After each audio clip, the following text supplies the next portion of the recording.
It is really good to have you back. Yes. You're our first guest in this new space, so that's exciting as well. But we were reflecting how we had you on 2 years ago. Yeah, it's been a while. It feels like a lifetime. We've been in different studios, so much has happened. I thought I would just start with just finding out how you've been, what have you been up to in those 2 years. It was a great episode we had. You really helped people think about productivity, self-development, all the stuff I love. What have you been up to? Sure. So many things, largely writing a book for the last year or so. Obviously, aside from that, I've just been writing the newsletter. That's been going on for almost 5 years now, which has been crazy. Going through the pandemic period, it's almost like a time that didn't exist. But the newsletter, the podcast has evolved over that time. And then over the past 12 to 18 months or so, I've been, I guess, consolidating a lot of the things that I've been learning and writing about over that time into this book now, Sovereign, which you've taken a look at. But I think, yeah, it's a real culmination of all of that work. And your newsletter has grown quite a bit in that time. Yes, I think it's kind of exploded, really, is the right term to use over the past sort of 2 years. And I mean, for those who maybe are listening for the first time, what kind of things are you talking about in the newsletter? You giving baking goods tips, what are you doing? So in a sense, I would generally say it is focused on trying to help people think deeper, work smarter, and make better decisions. That's probably the broad overview. But it's funny, like you say, because it's grown so much, it's gone through at least 3 different versions of what it is and what it's about as I figure it out live for myself. When I first started it, I just sent in January 2020. I just sent out an email just to some friends. Was it very small. COVID sort of spurred it, or? This is just before the pandemic started. Gotcha. So I'd actually set everything up in November-ish 2019, and I sent the first thing. So actually, probably if you go back, you can find all of them. But probably around my 7th or 8th issue, I start talking about, there's some weird stuff going on with this COVID thing, all of these things. So, But it's in China. It's not going to come here at all. No, exactly. And actually, funnily enough, I talk about that a bit in the book as well, where I was previously running a travel business. So at the time, we were traveling around the world. I was organizing group trips. We were going up and down. Then around November, we had a trip that was meant to be to Thailand that was cancelled. But it was so early that I just cancelled it because people were getting sick and I just didn't want insurance issues. So I wasn't sure what was happening. So I just said, let's skip this one. And then it got to January and then we were meant to have a trip to Mexico. And then that got cancelled because they went into lockdown. Or they went into, they just shut down their airports and stuff. And so things kind of took off around a similar period. So it was strange that I was going on this journey myself of starting to go deep and trying to find things worth sharing. And then simultaneously, the situation kind of forced that externally as well. Yeah. And every time someone mentions COVID, it triggers a pattern of thoughts because what a crazy time. But one thing I do remember from that time, it was this unique period where at least for a few months, everyone was thinking, how do I grow in this season, right? How do I level up, as it were, before we all realize the dangers of working 10 meters away from the fridge and all the kind of difficulties that would come from that. But I do remember people being very sort of personal development focused, and everyone was thinking about how they, again, like I said, just kind of boost their productivity, that sort of stuff. So I can see why your newsletter at the time would have been sort of something that people would be keen into. Fast forward 5 years, it's been 5 years since then. And this book, Sovereign, it feels like the culmination of all the time you've spent thinking about agency, control, taking charge of. How would you describe writing this book and really what you're trying to achieve with it? Sure. What, the process of writing, or well, let's not talk about the process because I think that's a whole nother sort of thing, right? But does it feel like the culmination of the last 5 years of sort of learning and teaching, or is it? There's something else to sort of spur this? No, I would definitely say so. So I think I'd already had a few ideas of something to write as a long-term project. Funnily enough, I wasn't initially just at a point where I was thinking, I must write a book. But I was encouraged to. A friend of mine was doing this writing challenge and she enlisted a few friends to join. And so I had to go through my list of things. I already had a few potential book ideas and I was like, okay, what's the best thing to start with? And so I picked that, and this is why it was useful, I think useful in 2 ways. Maybe, we're going into the writing process slightly, but because I'd written so much, the first maybe 10,000 words or so, we ended up somewhere around, in total, probably around 100,000 or slightly more, and then cut back down. But the first 10,000 or so, at least I could just have a starting point by pulling from various things I've written over the past number of years. So at least I had a base of ideas I've already explored, things I've already spent a lot of time thinking about. And then it has been funny because it's taken a year. I've still been writing the newsletter every week. Oh, wow. So what's been funny is there were a bunch of things that from previous newsletters I've pulled into the book. There's actually been also things that I have written for a newsletter in a particular week. And I was like, oh, in fact, that would be great for the book because that perfectly matches something I was writing about. Yeah. So it's been an ongoing process through that time because not only have I been writing this, but I've still been writing the newsletter. So there's a cross-pollination there as well. Now I want to start with, anytime someone writes a book, I've had a few friends write books and they've been on this podcast. I mean, for me, the title, the front cover, I know these seem so like trivial to some people. And obviously I'm a deep guy, okay? But this is striking, right? Initially, when I read it and you sent me the link, I saw sovereign. The Bible teacher in me said, only God is sovereign. What does he mean by this? And then I saw a man sort of sat down, and there's this kind of, I'm so glad you wrote this this sort of tagline, for a better term, where it says the owner's manual for a remarkable life, right? Now I asked you off camera, and I think it's probably worth starting here before we get into the central sort of theme and what you're calling people to do here. I mean, how did you? Do you believe people can be sovereign over their life? Like, do you believe someone can take control to that degree where they are sort of exercising sort of judicial rights or something over their whole life? Like, what do you think about that? Yeah, I think 100%. Because when I think about a lot of the conversations I see online or offline also, the things that people are wrestling with, it's really part of what's causing this bit of a breakdown in society is that there are a lot of scripts we've been given around how life is supposed to work, how things are supposed to go. You're supposed to go to university, study this, you get this kind of job, life will flow like this. You find a partner, everything will just go the way it's meant to go.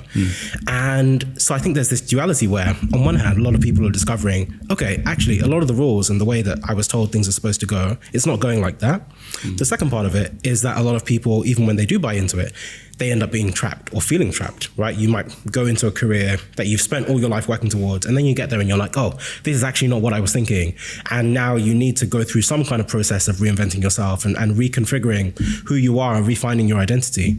And so I think that's part of the basis of it, which is helping people to extract themselves from the rules and the status quo and the way that they're told things are supposed to be. I mean, one analogy that I used early in the introduction is this idea that a lot of the things you're commonly told, like, okay, wait patiently, stay in line, follow the rules. These are instructions you give to dogs, right? Like follow, stay, wait. These are just things that we absorb from the world around us. These are the rules and the ideas that we absorb. And I don't think they're conducive to self-authorship in the sense that you mentioned, to being able to find something that you can do. And if you forgive the rambling response, but one more part that I would add that I think is crucial to this is that a lot of the rules only work for a subset of people.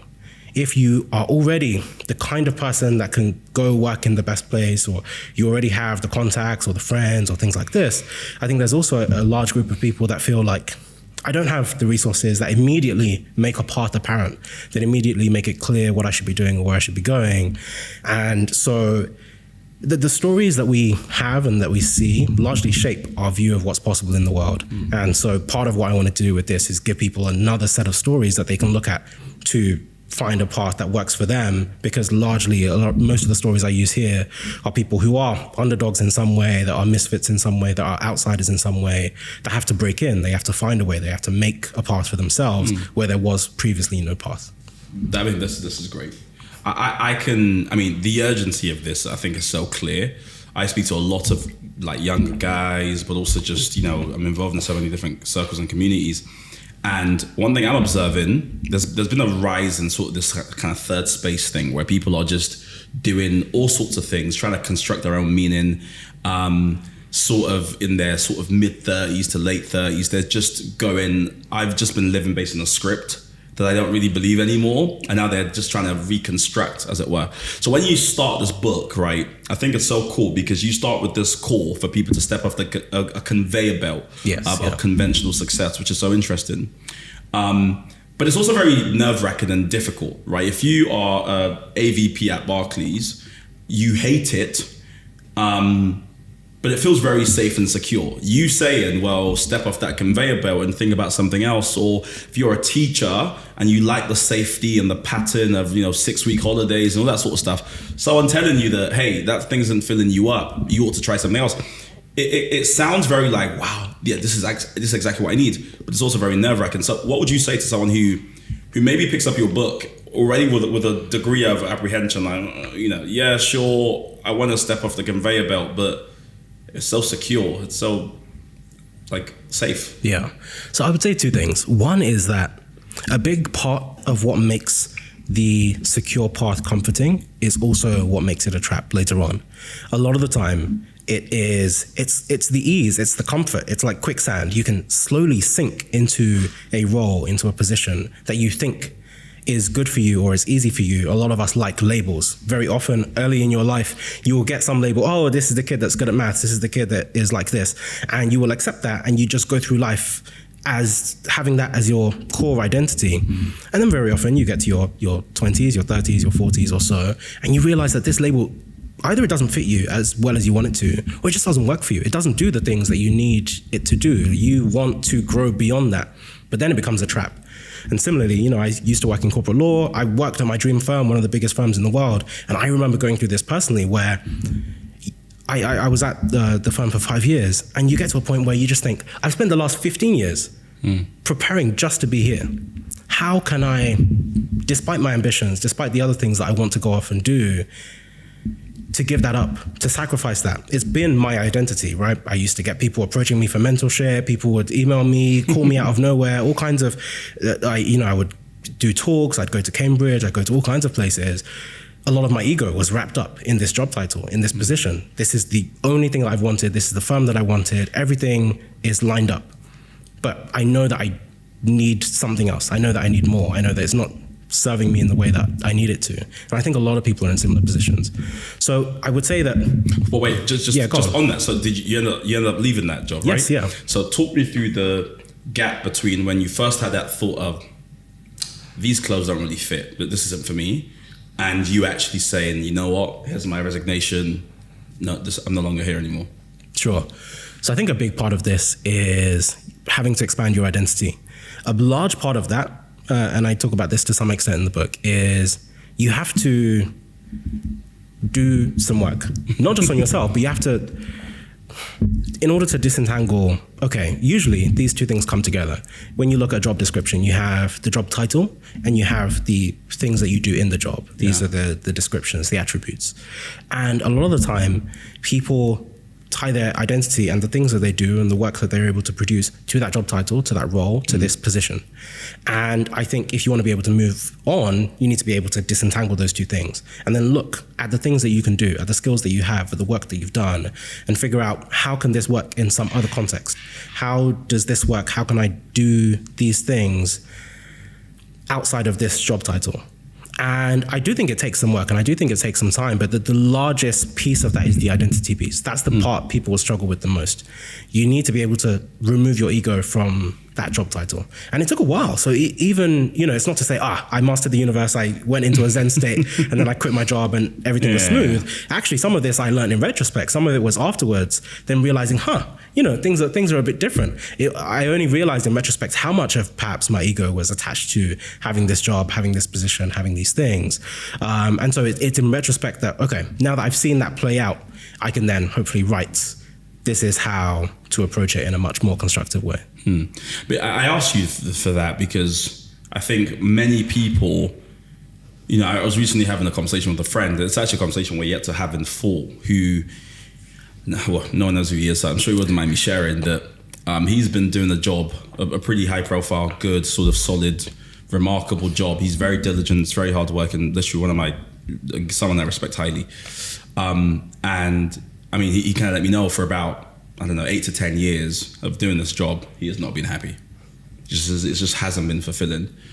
Now, we're due a conversation about it, but what immediately sort of struck out at me is, based on my character traits, and this might be me, I'm impatient, right? I can be patient, but I think I'm a bit. So if something wasn't working for me, by that afternoon you will know. And by that evening, we'll be having a conversation about how we change it, right? That's just my sort of whatever. So I struggled to fathom how he could be in a job where he discovered one day, it's not for me, and it's now 10 years later, and he's still there, but he's like, yeah, still not for me. For me, it's so hard to understand that, right? But of course, I can't understand that on one level because of like my sort of personal traits. But I can see how someone would stay there, because sometimes the difficulty is articulating or even putting your finger on what's the alternative. If I leave this safe and secure job, you know, or this kind of industry or this sector, like you said, I've spent 15 years, like, what's my actual alternative? Like, what would I just like? And you've built, or you've in your book spoken about sort of the importance of clarity, conviction, control. We'll talk about that. But this clarity piece, you know, it's that lack of clarity that I think keeps people really stuck, because they go, realistically, what am I going to do? I might move to a different job. Maybe I'm at an American bank and their work culture is the problem, you know. So I just moved to a British one, you know, whatever. I mean, speak a bit to that idea of how that person might find clarity about what to do next, or is there no clarity and they just have to jump? Yeah. So I tried to make it step by step in the book through this idea of finding the work that you're meant to do and how to go about that. And so I'll try and distill as quickly as possible all of that. I should say, you should just buy the book. Okay, that's the short answer to all this. We are giving you sort of a platter. You know, when you go to these events and they put hummus and all this, we're giving you little finger foods. But the truth is, a lot of this is in the book. But yeah, speak a bit to that. Yes. So to take a step back, I think one of the problems that I also see a lot of people have, this is slightly different from the identity piece that we just talked about, is this idea that for a lot of people, they might be, let's say like your friend who ends up realizing that they're unsatisfied. A lot of people start from the position that, I need to find the work that will make me passionate. I need to find the work that I will enjoy. There's the famous phrase, you know, if you love what you do, you'll never work a day in your life. This is something that people say. This is something that people empathize with greatly. But I think in reality, people have it backwards. And people treat it as though it is, if you do what you love, then you'll never work a day in your life. That's not what it says. It says if you love what you do. These are separate things. And this goes to some of your Christian sentiments as well. I think it's this idea that very often we feel as though if we're not doing the thing that we're passionate about, then it's the wrong thing. But passion is the reverse. So the etymology of the word passion, the word pati in Latin, it means to suffer. That's what passion is. Passion is the thing that you do that is worth suffering for. So it's the inverse relationship. So you don't do something in order to love it. You don't love something in order to do it. You don't start by saying, I love this thing, and so I will do it. You have to do something in order to love it. You have to start by doing the thing. You have to go deeper than most people are willing to go. You have to be willing to try things in order to find something that's worth loving. And so I say that just as a starting point for, which can be quite broad for a lot of people that are struggling with this idea of passion and struggling with this idea of, okay, what do I enjoy? What do I do? I think there's two parts. One, going towards your friend's side, which is considering a job as something that fills a role in your life. This is a type of work that I'm doing. And then you have to consider, is this job doing the thing I need it to be doing? Don't just do the work. I mean, part of the reason you do work is to have money, but there's also part of the reason you do a work is to grow a skill set. It's to learn something. It's to develop something. And so you have to think about how well does this job fit the thing I need it to do? And so to the extent that something doesn't fit the thing you need it to do, then that's where you can reshape and realign on that side. And then I think the other side of it is, okay, then what next? What do I turn to next? This is where we go back to some of what I was saying before, which is I think you actually do have to try some things. You do have to, if you take your job's description away, the job title, and you just look at these are the things that I do, these are the skills that I have, how can you apply that in some other context? What would it look like to take this same skill set and do it in, let's say you work in marketing, what would it look like to do marketing within neuroscience, within a completely different field, within sports? Would that be something that energizes me more? Do I actually enjoy this skill set, or do I need completely different skills? So I think these are some of the questions that are worth asking that will hopefully help you to build a pipeline. Yeah, and you. I mean, so it's interesting because you also, I mean, to get a bit practical for those who are like they're in the clouds here, right? These kind of models or areas around clarity, conviction, control. You speak about something like journaling. Was it a decisions journal or this? I mean, could you speak a bit about that and how that might maybe aid this clarity someone's looking for? Sure. I think keeping track of your decisions is something everyone should do. It's something very few people do. I think decision making. So I also teach a course called Decision Hacker, and decision making is something I've cared about for a long time. It's funny how a lot of people treat decision making as though it's some inherent background thing. And actually, when I do training with corporates on this, I help them think a bit about it as a lot of the time people treat decision making as a proxy for just being smart. So they just try and hire smart people and they assume they'll be good at making decisions. Those are completely separate things. And so for everyone, you should be able to improve your ability to make decisions. And so where that comes in is that there are large decisions, there are small decisions. The small decisions aggregate in ways that you can hardly imagine. You make one seemingly big decision to go to university, but small decisions on a day-to-day basis. What time should I go to bed? What time should I wake up? Should I attend this lecture? All of those aggregate into behavior, and those things shape your identity, those things shape your outcomes. And so there is this sense in which the decisions that you make on a day-to-day basis shape your life without you realizing it, because none of these things in isolation seem big, seem massive. So I think the two parts is one, trying to get better at making big decisions, but then also trying to reflect on the small decisions. So the decision diary idea is by starting to keep track of the decisions that you make and the thought processes that went into them, you can start to make better decisions. And you can see the distinction between the quality of your decision-making process and then the outcomes that you had.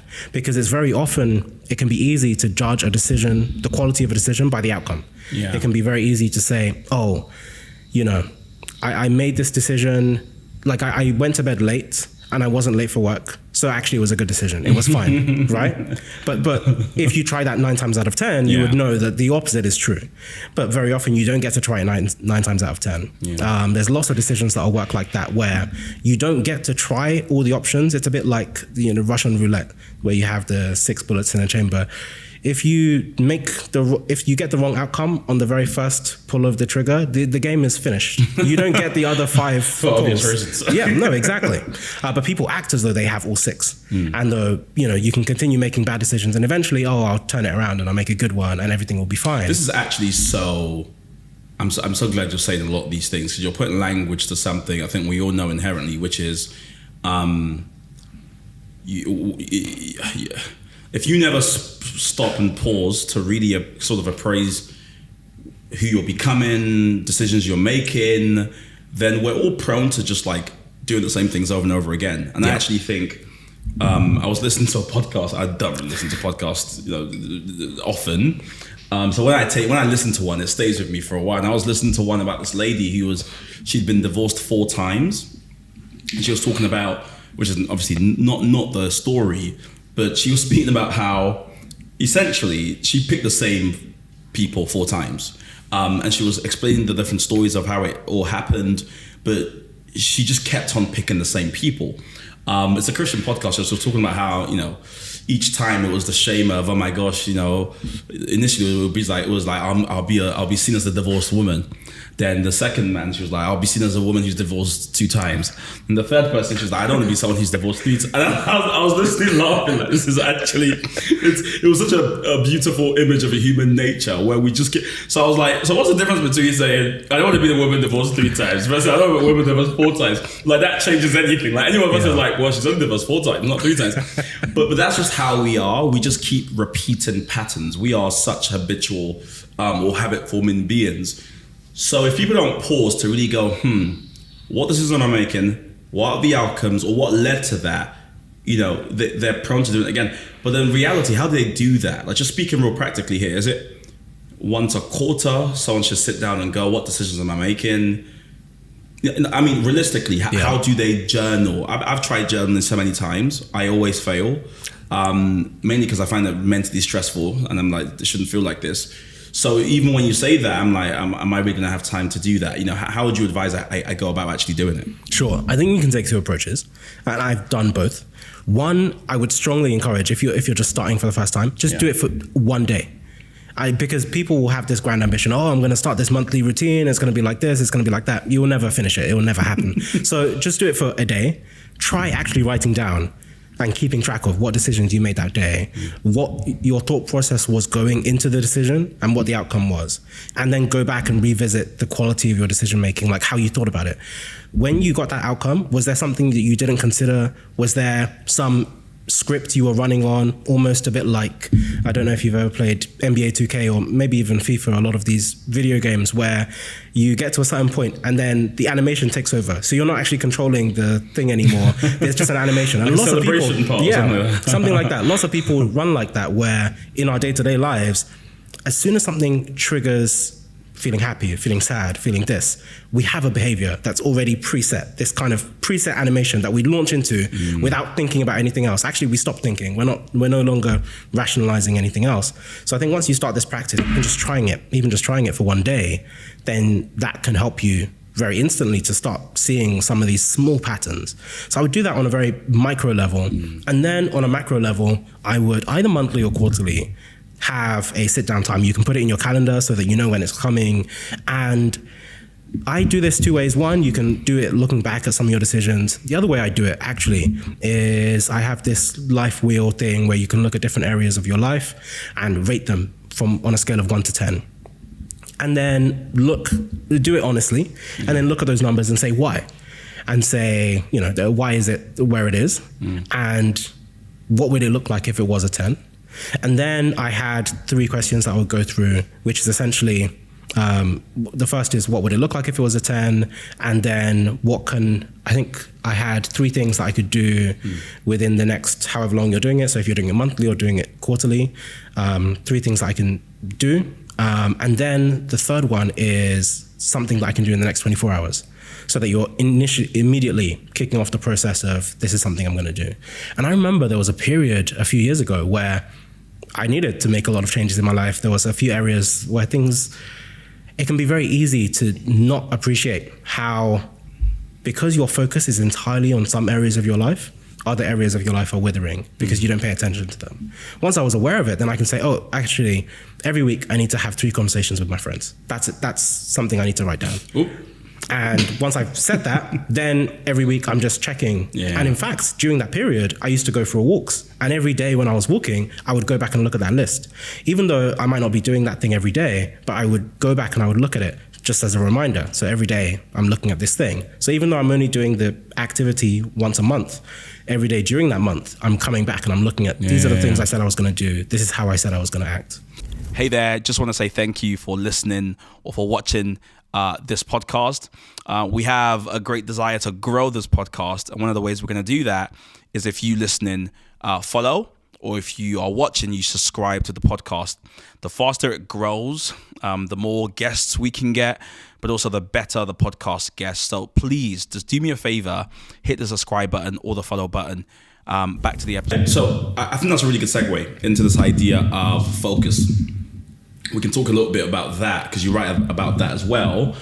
And it's not foreign for me to say, if I tell people like we live in a world of just like where focus is so hard to come by, right? You got endless tabs, notifications, everything appears to be urgent and important at the same time.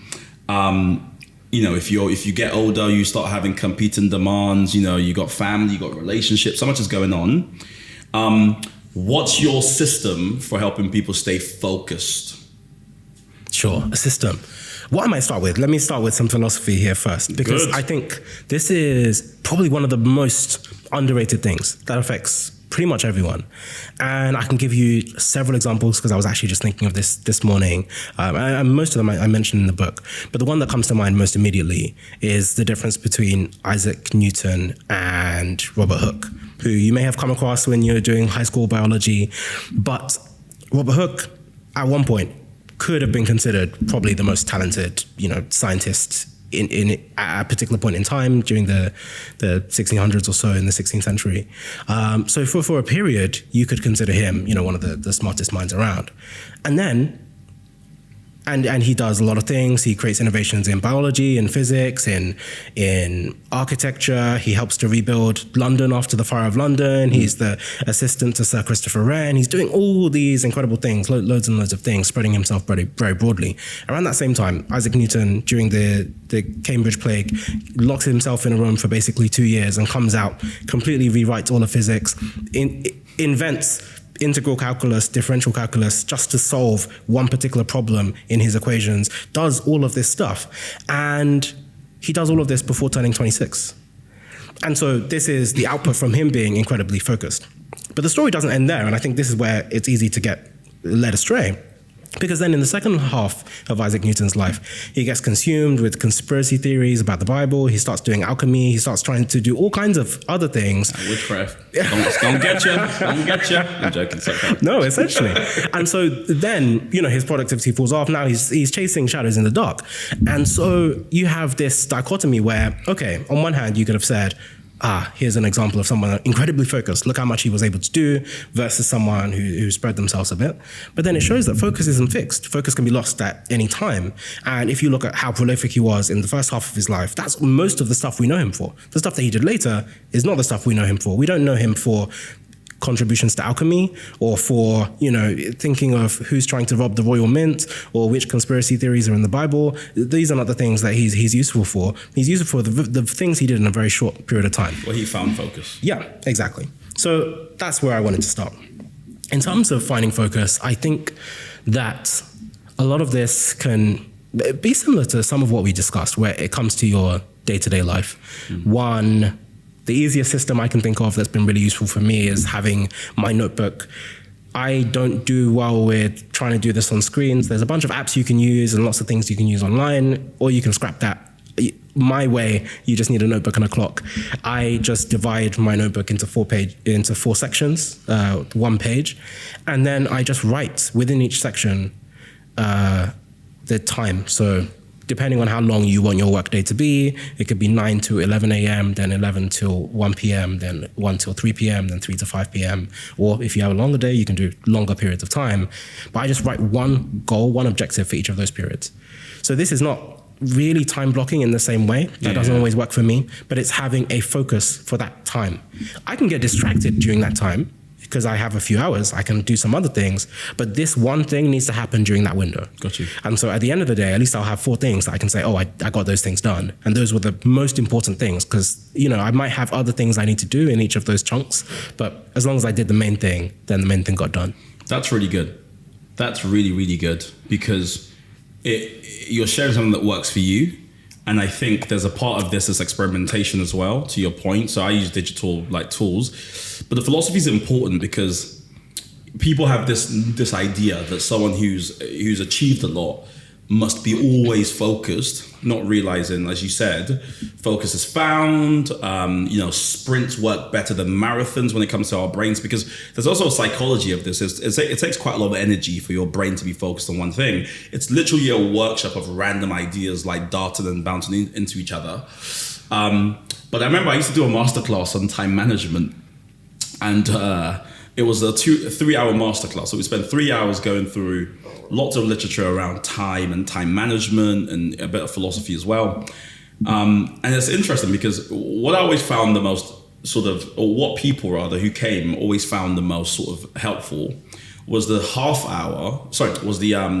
the session that we would spend on just minimizing distractions. So even before finding focus, just stuff like actually clearing your emails and unsubscribing from all these random, it might seem very tedious, but I look at some people's emails and I see 2,000 emails and my heart does this because I'm like, how do you know when one is good or bad? And there's so much clutter in people's lives, whether it's notifications that some people get notifications when people like their pictures. And so on Instagram, it's 600 pings.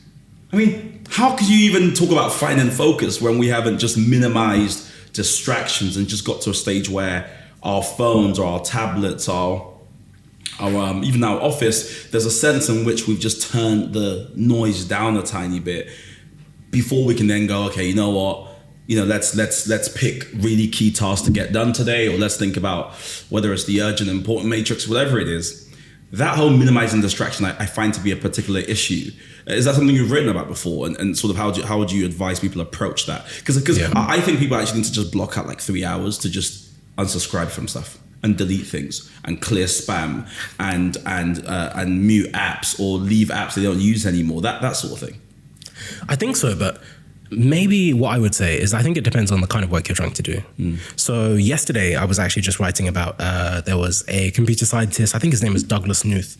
And on the 1st of January, 1990, he decided that he was going to stop using email. First of all, email, what it was back then, this is even before spam became what it is today. So he, at that time, was like, I need to get off this email thing. So he quit email from then, and he said, for the rest of life, for the rest of his life, he's been happy. And so I think, and another thing that was really useful that he mentioned is that he said, email is for people whose job is to be on top of things, but he wants to get to the bottom of things. And I think this is a really interesting way of looking at the world. It doesn't work for everything, but I think it's really useful and aligns with what you're saying. It's this idea that very often we're pulled horizontally. We like being on top of things, lots of different things. That's what email is about. That is what algorithms and feeds are about. This is what news is about. It's, we're going to spend an hour and we're going to tell you what's happening everywhere in the world. None of these things get explored with any real depth, but at least now you know, right? You could scroll through your feed, you hear about 100 different things, at least now you know. But none of these things you know that well. There's a lot of podcasts work this way, a lot of news channels work this way, and this is the problem. So it's the problem as regards what you want in that sense, which is the knowledge. What you want is the information. And so when you're going broad, you don't have that time to go deep. However, I think, so as regards productivity, certainly going vertical is better than going horizontal. But when it comes to creativity, I think the opposite can be true, where actually what you need is to go for a walk. What you need is to tap into a few different ideas in a few different places. Sometimes when you're trying to be creative and you're just trying to dial in on this one thing, it can be counterproductive. When I write, sometimes just sitting at your desk trying to force yourself to do this thing, first of all, your brain is being starved of oxygen. You're not being able to make the connections that you want to be able to make. You're not being able to think easily. So sometimes maybe going for a walk or switching and reading something else can help you to make unlocks that you wouldn't have made if you were just trying to force yourself to do this thing. So I think this is where there's that balance, where for things that you need to be productive at, it's better to go deep, to cut out the distraction, to stop going broad. Don't bother, switch off your email, like you say, switch off your Slack. You don't need to be on top of everything. Very often, and I make this point as well, so many times it's easy for us to assume, oh my gosh, you don't know my boss. If I don't reply to this email, hell is going to break loose. Everything is going to, blow up. Yeah. But how many times have you gone into a meeting that ran for an extra half hour, an hour, and you came back and everything was fine? So when it happens unintentionally and you don't plan for it, you realize everything's fine. But when you plan for it, you think the world is going, to hell in a basket. So actually that hour that the meeting could have gone over, you could have used some of that time to walk. You could have used that time to help yourself be better prepared for the rest of your day. But because of this fear, you assume that, I need to stay on top of everything. So I think you need to... And what's so fascinating as well is, yes to all of that, I also kind of consider how much of focus is also just like emotional management, or regulation.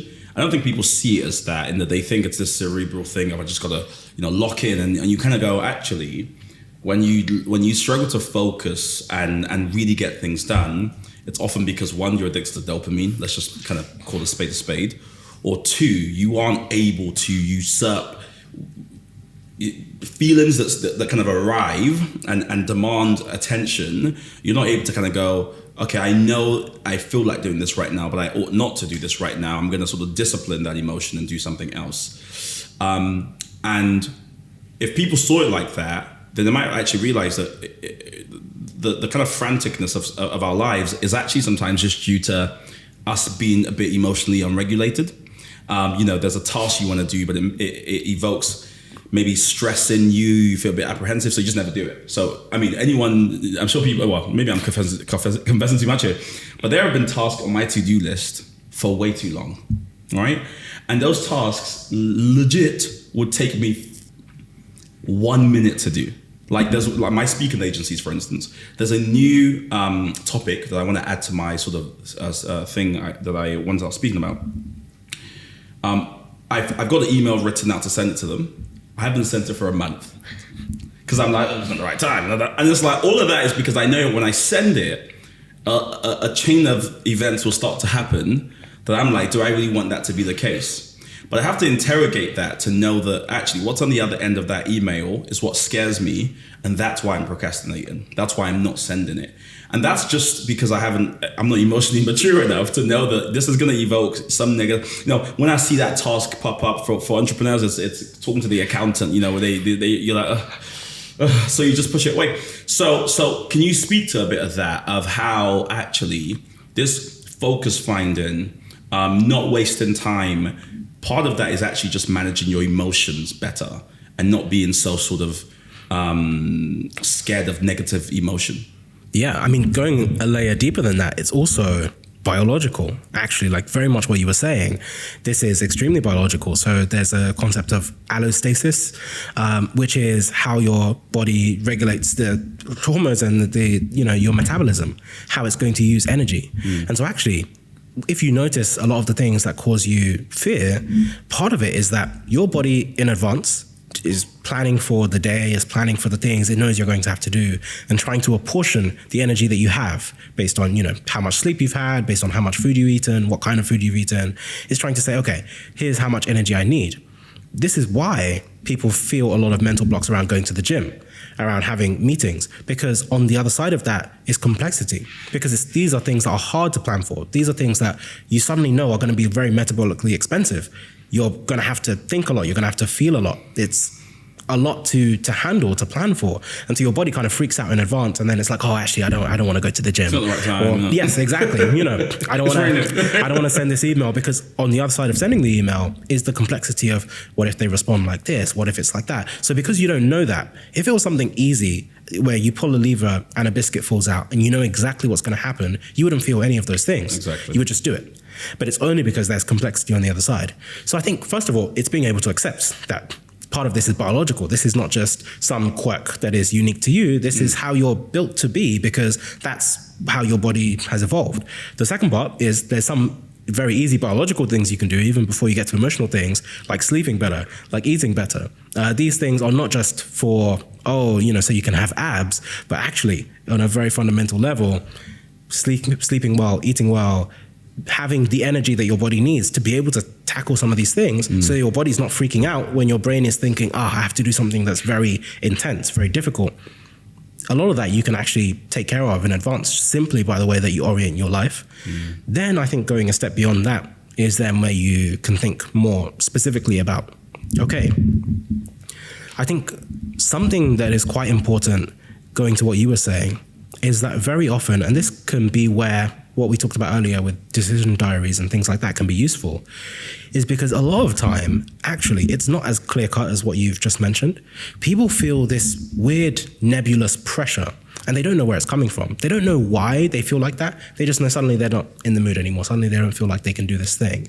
And I think it's only if you take the time to sit with your emotions and try to unpack what it is that's making you feel this way, that you can connect it to, it's because I have to send that email. Correct. It's because I know that in the background there's this thing, but I don't think people make that connection immediately. Big time. And the reason I mention it is because I think when people hear productivity or self-development, or they read suffering, they might think, oh, this is just like a sort of gayish thing of just doing things and strategies. And part of it is actually just interrogating feelings. And where you feel this mesh of things that, yes, exist in this nebulous space, it's just like massaging it a bit and going, well, actually, what's the end of that, right? What am I afraid of there, or why do I feel anxious right now? It's sitting with sometimes negative emotion, and even interrogating positive ones, just to go. I mean, case in point, like when people stay in a job that they don't like, and you said it before, it's a trap, But what people don't realize is that they go, oh well, it'll be really expensive to leave, but you go, actually, it's extremely expensive to stay because you are becoming somebody. If you do a job for 10 years that's so out of kilter with your personal integrity, which you don't feel serves you in any way, we're patterning mammals. You are becoming somebody by virtue of doing that. So it's not like just like neutral, the idea that I'm just doing something I hate that's totally out of kilter with like what I believe. Like you're becoming somebody, but you have to sit down to really get to that stage where you go, actually, I don't want to keep this pattern up and this habit forming up where I'm becoming somebody that, like if you're an investment banker, you work in audit, and I keep going there because all my friends are professionals, but if we push that to the side, even whatever it is, the way you talk to children if you're teaching and the way you think as a teacher for 10 years changes you. You can't be a teacher for 10 years, and not start saying, excuse me, you're tens. Yeah. That's a joke. But you get the gist. You start picking up certain things, and it's expensive to be there. But part of this, I'm so glad you said it, is sitting down and really asking yourself, who am I becoming? Why do I feel the way I feel? So it's not just practical kind of front of your brain, front lobe stuff. It's also actually sitting down and really having tough discussions with yourself, would you say? Yeah, definitely. And funnily enough, going back to some of what you were saying, and I think this ties to a lot of what we've mentioned around this idea of identity as well, is this idea that a lot of our personality is Lindy. So Lindy is this idea that, okay, so for things like books or films or ideas, for however long it lasts, you can expect it to continue lasting for that long. So a work of Shakespeare that's been around for a few hundred years, people would still be buying it a few more hundred years from now. But something that just came out last week, you could forget about it next week. This is a general idea. But I think our personalities work the same way, and our identities work the same way. The longer we've been doing something a particular way, the longer we feel like we have to keep doing it, the more we feel connected to this thing. And, just what you were saying was making me think of this feeling you have sometimes where maybe you are on a train and you lose track of what stop you're at, and suddenly you wake up and you look and you see that you're at the wrong stop and the doors are still open and they could close at any second. Sometimes, and then what you probably should do is jump up immediately and try and run out. But then you look around and you think, what will people think if I suddenly shame myself by being so suddenly animated and I'm jumping around and listen, I'm getting off that. I'm getting off that train. I'm getting off that train. But for a lot of people, I get you. They take a moment, and for every moment that you continue to pause, is a moment now it's getting closer to quote unquote too late. Next thing, the doors are closing. Now you're heading to the next stop. Are you going to get off at the next stop? Sometimes people will now say, in fact, I don't want to get off. And then people will see me crossing to stand at the other platform. Let me keep going. Let me go to the next stop. Next thing you know, you're at the end of the line, having to come all the way back. But similar to what you're saying. Personal experience? This is not completely. But it's this idea that very often, sometimes you kind of know the good you ought to do. And you know this thing that you should be doing, but your emotions hold you back from doing it.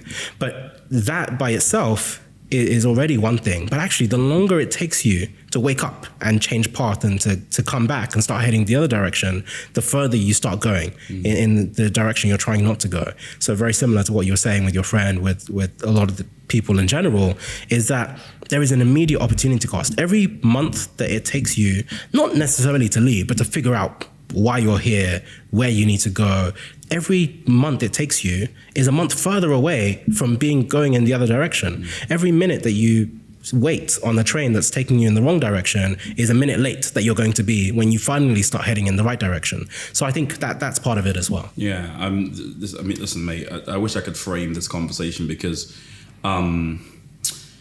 just reflecting, like, for so many people, I think the reason why I'm really excited about how this will do and the people that it will land in their hand is, for a lot of people, I think life has happened into them.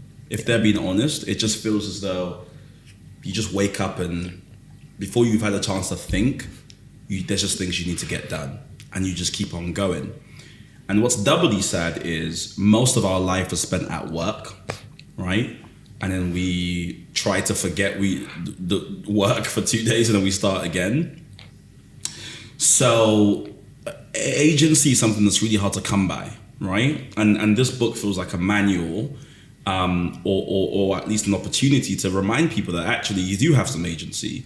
You don't have to go buy it. You don't have to climb a mountain. It starts by asking yourself some tough questions, committing to some frameworks, these sort of things that you've made it super practical, how you can escape that that sort of doom spiral of feeling like you're just at the kind of mercy of whatever happens in your life. So I'm so glad it exists. I'm just, again, I want to kind of give you the opportunity to speak directly to someone who maybe is listening to this conversation is like, you know what, absolutely, I need to exercise more agency. How should they start? I mean, one, get the book, right? Yeah. But then how should they start? What do they need to do? You know, as we sort of close the conversation, like, what would you say to them? Yeah. So one thing that I might start with, just because it came to mind just as you were saying this, is I think it's really important to remember how much of the world is completely made up. And I think this is a really good spark for your agency, right? Because like you were saying, a lot of people start with this assumption that they are almost the victim of the world. And I know people don't like the word victim in that sense, but it's like everyone else has agency except me. Everyone else sets things up and the world is already going the way it's meant to go. And I have to suffer through that. I have a bad boss and that's just the life. This work sucks, I don't enjoy it, and this is just the life. I am finding it hard to get a job and this is just the way that things are. But the way that things are is completely made up because it's largely just other people that exist within systems that are entirely control whether or not things happen. When you look at an organization that looks like, oh, it would be really hard. You have a dream of working at Nike or something. Oh my goodness, they wouldn't hire me. Nike is just made up of loads of individual people. Every single one of those people goes to the coffee shop, they go to the gym, they live lives just like you. They feel all the same things you do. So actually, these systems are not impenetrable. You can move them, you can shake them, you can do whatever you want. But there's also so many examples of, one of my favorite ones is, speaking of books, for example, the reason books are seasonal, you know, you have like the winter catalog, you have the spring catalog, autumn catalog. The only reason that exists is because there used to be a river that people would put the books on and cargo on the ship and sail it up the river to reach New York. During the winter, the river would freeze. And so they would have to separate the shipment of the books. They would ship some right before and they would ship some right after. This doesn't happen anymore, but we still organize books in this way. There's lots of things in life like this. On your phone, you have a keyboard, the same as on your computer. It's a QWERTY keyboard. The only reason your keyboard is organized that way is because typewriters used to jam. Typewriters don't jam anymore. We don't have typewriters. They don't exist. The world still operates like that. So there's a strange sense in which so much of the world is just organized by random principles. And you think they make sense. You think, oh, it must be for a reason. No, it doesn't. Half the stuff that, oh, it has to be this way. No, it doesn't. The reason it had to be that way is long gone. And so there are a lot of rules. There are a lot of things that you're told, this is how you should act, this is how you should behave. Those rules just don't apply anymore. When people say, oh, people don't wear brown shoes in the city, something like this. Okay, this is coming from a prior time. And so I think I wanted to start there just to say that there are a lot of scripts that you might inherit about how your life should be and how things should go and what you should do that just no longer apply. So I think that's probably the best place to start, is by recognizing that and then looking for the ways where you have things that are out of date. You have ideas that are out of date. You have thoughts that you think things have to be a certain way, but you've never tried it. You've never tested it. You don't know if that is true. And so I think you start there. And then start testing things, start prodding at the world and trying to figure out where there is room for you to carve out some room for yourself, some life for yourself. Start doing things in a way that seems more intuitive to you. There's loads of examples in the book, but where I think it can very much be easy to see a conventional path and think things have to be that way and not realize that things can be completely different. If you don't mind me giving one example, no, I know we're wrapping up, but one example that came to my mind just now is Mary Somerville. And so she's a woman at a particular point in time where, you know, she has some means, but she really wanted to learn physics, to learn math, and she's not allowed to, right? And so she has to borrow a textbook, she has to teach herself. She teaches herself physics, she starts contributing to physics. She gains notoriety to the point where normally one would be accepted into the Royal Society, right? There's a group of famous scientists and such, but they don't accept women. So one of her friends, Sir John Herschel, has to read aloud her work inside the building because she can't come in. But I think it's still this proof that you can build yourself to that point. where even though the world has not yet recognized that this is something that you should be able to do, the world will bend itself to the thing that needs to happen. And then not just that, but then the work that she published, her translation of Laplace, ended up becoming one of the key textbooks at Cambridge. This is in the 1800s. Cambridge didn't accept women for another 100 years. So 100 years before she could even have attended Cambridge, her work is being taught in Cambridge. And so again, this is just another example of this idea that very often there may be concrete rules. It might be a law in the books that this is how things have to be, this is the way that your life should look, but it doesn't actually have to be that way. You can take a sovereign path, you can take your own path, and things can end up being fundamentally different. You know, we talked about my legal career. Something we didn't mention is that I didn't even graduate. I don't have a law degree. I didn't finish law school. Another dropout on my podcast. No, but you don't have to, even though those are supposed to be the rules, it didn't have to be for me. I've worked on billion-dollar deals. I've done all kinds of stuff. I've had a great career in law. And so I think just like me, just like Mary Somerville, just like many other people, there are a lot of people that find that you don't have to follow this preset script. James Baldwin didn't go to university. There are lots of people that carve out lives that go against. I mean, this is good bonus content because you won't know this, but on my, I'm into art, and there was a little season I thought I would be some sort of collector of sorts. Oh yeah. Anyways, I have a friend who's a fine artist who it sits on my desk right now. I've got 3 sort of paintings. One of Malcolm X, one of Fela Kuti, one of Nina Simone. And this is I'm not saying this because you're here. This is actually just the truth. They're all there because they don't follow rules, or they didn't follow rules. They saw a world that didn't exist, and they just thought, how do I work as a conduit to sort of superimpose my thoughts into reality, or bend the levers, that be into, what they ought to be. So everything you're saying is right up my, it's my alley of not accepting rules. When people say this is the way it is, I'm always like, doesn't have to be. Like, why can't we change it? So if you had a Mount Rushmore, right, and you could pick 3 rule breakers that you're like, these are my top rule breakers. By the way, small footnote, I'm not encouraging anarchism or people being nuts here, right? Follow the rules. Follow the rules. If my mum was here, she'd be, the one rule I don't follow is parking rules, but that's a personal. I need to see a shrink for that one. But 3 people, your Mount Rushmore of top rule breakers. Okay, that's a hard one. I'd start with Bessie Coleman, who I opened the book with. Do you want me to describe why at all? Just give like a synopsis of their life. So she was born to sharecroppers and became the first black woman to fly. This is before, many other female aviators that you might know. So that's incredible. There's a prophet in Nigeria who said she flew, but I think that's something else. Sorry, here you go. I don't know how it's not validated, it's not verified that claim, but we're going. So that might be the first one for me. A second might be... This is a tough question. Let me think. I'd add Mary Somerville to that, just for the reasons that I'd mentioned. Yeah. And a third,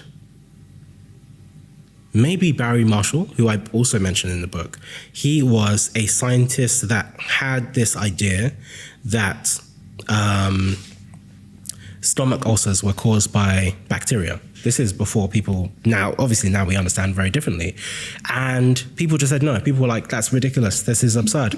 And so he made himself sick. He cultivated bacteria from one of his patients' stomachs and he drank it.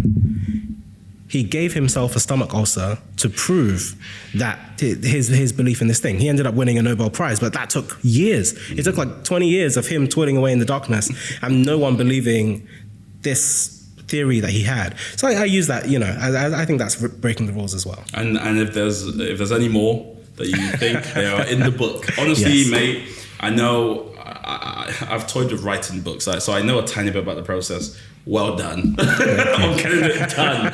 I'm glad it exists. I hope it finds its way into the right people's hands, because I think it's for such a time as this. There's a period, and I think this is the right time to be having these kind of conversations. Thank you for being here. Hopefully we'll have you again. We can talk a bit about how it's doing and all the different stories you're going to hear from how people find it. But thank you for being here. Thanks for having me.